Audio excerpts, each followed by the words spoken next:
நம்ம இந்த வீடியோவில் மட்டன் லிவர் வச்சு ஒரு ரெசிபி செய்ய போகிறோம், பார்க்கலாம் வாங்க. 3 ஸ்பூன் தேங்காய் எண்ணெய் ஊற்றிக்கிங்க. அதில் கரம் மசாலா சேர்த்துக்குங்க. பட்டை, லவங்கம், ஏலக்காய், பெருஞ்சீரகம் இதெல்லாம் சேர்த்துக்குங்க. சின்ன வெங்காயம் 1/4 கிலோ பொடியாக நறுக்கி சேர்த்துக்குங்க. சின்ன வெங்காயம் மட்டனுக்கு மிகவும் ருசியை கொடுக்கும். கருவேப்பிலை சேர்த்துக்குங்க. சேர்த்து நன்றாக வதக்கிக்குங்க. இஞ்சி பூண்டு விழுது சேர்த்துக்குங்க.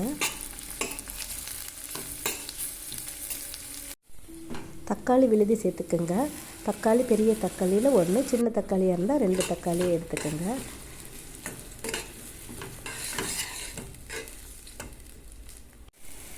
ரெண்டு ஸ்பூன் மல்லித்தூள், 1/2 ஸ்பூன் மிளகாய்த்தூள் சேர்த்துக்குங்க. சேர்த்து நன்றாக வதக்கிக்கோங்க.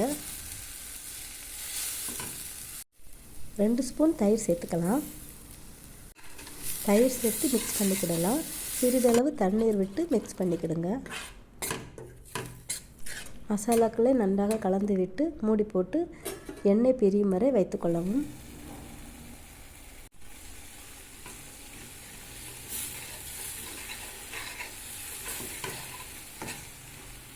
இப்போ நம்ம ஆட்டு ஈரல் மட்டன் லிவரை சேர்த்துக்கலாம். சேர்த்து நன்றாக மிக்ஸ் பண்ணிக்கோங்க. லிவரை பொடியாக அரிஞ்சிக்கோங்க. இதை விட பொடியாக அரிஞ்சாலும் அப்படியே தான் இருக்கும், அது மசிஞ்செல்லாம் போகாது. மஞ்சள் தூள் சேர்த்துக்குங்க. உப்பு சேர்த்துக்குங்க. சேர்த்து நன்றாக மிக்ஸ் பண்ணிக்கோங்க. மட்டன் லிவரை இப்போ நம்ம வேக வச்சுக்கலாம். தண்ணீர் விட்டு வேக வச்சுக்கோங்க.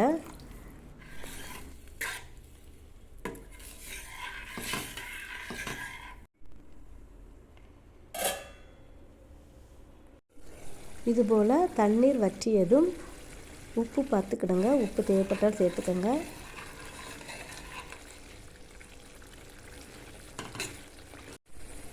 எலுமிச்சை சாறு சேர்த்துக்கலாம்.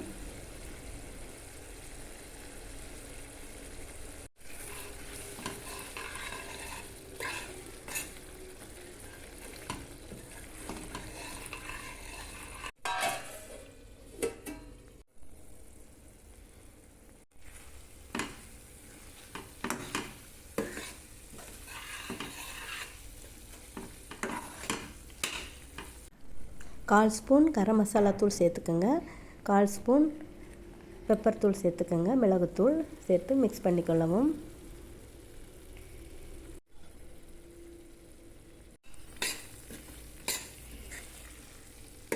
சத்தான சுவையான மட்டன் லிவர் தொக்கு அல்லது வறுவல் மல்லிக்கீரை சேர்த்துக்கோங்க. இதுபோல் செஞ்சு பாருங்கள். சாதத்துடன் சாப்பிட மிகவும் ருசியாக இருக்கும்.